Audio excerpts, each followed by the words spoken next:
The instructor watches them as they practice. He thinks that MC reminds him of the person who has the academy record of 96, and the individual who went on to become the world's 9th SS rank user. At the site of the final exam, they are told their task is to clear an E-ranked dungeon. If they can do so, they'll get the right to enter dungeons.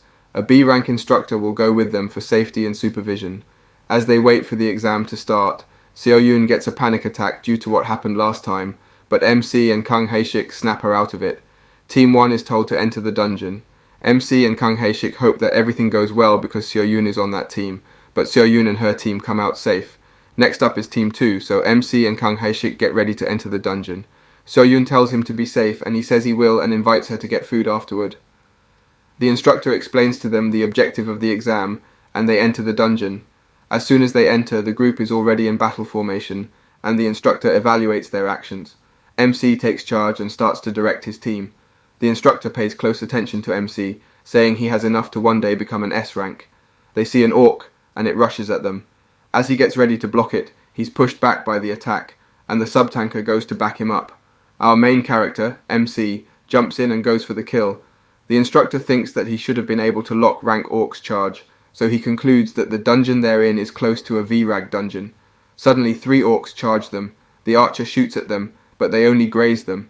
He shook blocks one of the orc's charges and flips him over, allowing the group to kill him while he's down. At the same time, outside of the dungeon, someone notices an error. The site's supervisor demands to know which secret trader the academy used for this dungeon. He finds out it was the Karma Guild. Out of rage, she tossed the man that bought it. He tells everyone that they have been fooled and were given false information about the dungeon. Back in the dungeon, they finally reached the boss room. They opened the door and sensed a horrifying aura. They head inside, but as soon as the instructor sees the box, he immediately stops the exam and says it is an emergency. He tells the party that this is an A-rank boss. The boss charges at them. Outside of the dungeon, the man who bought the academy this dungeon is imprisoned, and thus Seo Sang-hui takes charge of the scene. The situation looks grim since the strongest in the dungeon is only B rank, and the boss is an A rank. Someone asks if there is a way to rescue them.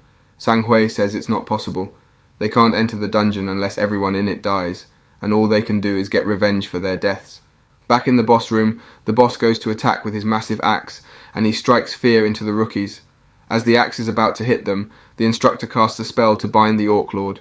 He tells everyone he'll be taking over the raid, and starts giving out commands.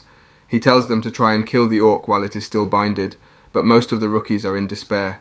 The Orc Lord breaks out of the spell and gets ready to kill the instructor, but MC jumps in to stop it, surprising everyone on the raid, even the boss. We flash back to a few minutes, and MC decides he can't afford to hide his strength and calls out Liu Shan. He uses Liu Shan's luck and they use Connection Gadget. He gets a notification guaranteeing a rare or above, then a diamond card appears on MC's back. Back in the present, MC knocks back the boss and he breaks a column. This draws some suspicion from the instructor, and MC says it's just luck, but it wasn't luck. He had loaded Siegfried, a great German hero known as the Dragon Slayer. The Orc Lord gets back up. Our MC uses observation and see the Orc Lord as level 82, basically as strong as an S rank. The boss rushes to attack MC, but who's ready to strike back. Their blades meet, but MC carries it and gets in a defensive stance. The Orc Lord attacks again, but MC dodges, countering the attack. This enraged the Orc Lord and he goes all out, but again his attack is blocked. They continue their battle. The rest of the party just watches in awe, both in seats. The Orc Lord prepares to end the fight, and they go in for a final strike. MC lands a hit in the centre of the Orc Lord's chest, winning their battle. The Orc falls to the ground, and MC's Spirit of Sacred tells MC he did a good job. Everyone else runs over and thanks and sees MC for saving their lives. They have lots of questions but decide to do that later. However, it turns out the boss wasn't dead. He gets back up. He attempts to chop MC's head off, but Hae-shik pushes MC out of the way and blocks the hit. He falls back, coughing out blood. MC tries to retaliate, but he's blunt. The instructor tells MC that the boss must have acquired a new skill while on the verge of death. The boss mutated. He let out a war cry, stunning most of the party. The boss rushes at MC. He tries to parry and go for the legs, but the Orc Lord sees through this. He counters. MC blocks it, and Sacred tells him to use his skilled Dragon Blood Awakening. He tells them it'll heal his wounds and increase his stacks while active. Amazed by this cheat skill, MC doesn't see the attack and gets hit. He defends the blows, but before he can use the sacred skill, the time on the catcher runs out. Now MC's stats are back to normal, The Orc Lord recognizes MC has gotten a lot weaker and gives him a smug look. Without any mana to use the gadget, he finds himself in a grim situation. The Orc Lord reaches out to MC and he thinks to himself he's come too far to die like this.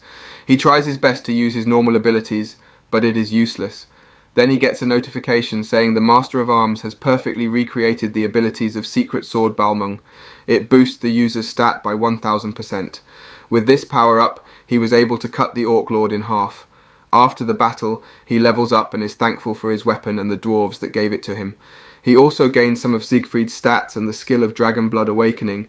He finds out that gold cards give stats, while diamond cards give stats and a skill. Everyone else that witnessed the fight is on edge, thinking MC is going to kill them now that they know his secret. But MC is offended by the sentiment. All the extras are relieved by this, and they prepare to exit the dungeon. Outside, the group prepares drastic measures. The gate starts to act up, and they get ready to end, but the entirety of Team 2 walks out. The instructor congratulates the team. Sun Hui walks up to them and asks what happened. She wants to know how they beat the boss, but then she sees the Orc Lord's axe, and it immediately grabs her interest.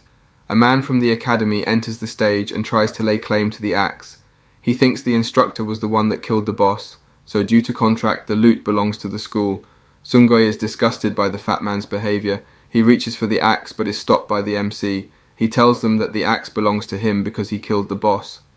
At first the man doesn't believe in C, but the instructor confirmed his story. MC yells at the man saying he should check on the rest of the team instead of trying to steal his axe. Then Sang Yui tells them to bring the students to the hospital. At the hospital she is given a report. The instructor that was in the dungeon gave her all the details, including the part about the MC's weapon-changing forms. Sang Hui wonders if he has a creation skill that allows him to create weapons similar to SS-Ranked mana user White Smith. So she goes to see for herself in his room and takes a look at his stats, and is pleased with his progress but thinks he needs to get stronger since he can't always rely on the catcher. As he thinks about how he'll overcome this wall, Sang Hui and the instructor walk into his room. She asks if he's okay, but since he didn't get injured, he says he should be out the next day. She's relieved and introduces herself as Seo Sang Hui, and says she is one of the task force leaders for the Korean Users Association. She says she owes him an explanation about what happened. Long story short, in the academy, a salesperson was cheated in a dungeon scam. The location of the scammer who made the deal is unknown. MC guesses it was due to the Karma Guild, but they don't have any proof. MC thinks it might be due to his incident with the murderer from the previous part, so he asks why they think it's karma. Sang Hui says the association has had friction with the Karma Guild before. Relieved by this, MC then asks why they would target students. The instructor said they were probably after him because his father is the academy director. He apologizes for the trouble and offers compensation, so Sang Hui accepts it. Sang Hui then asks MC if he would like to work for the government, but he quickly turns her down.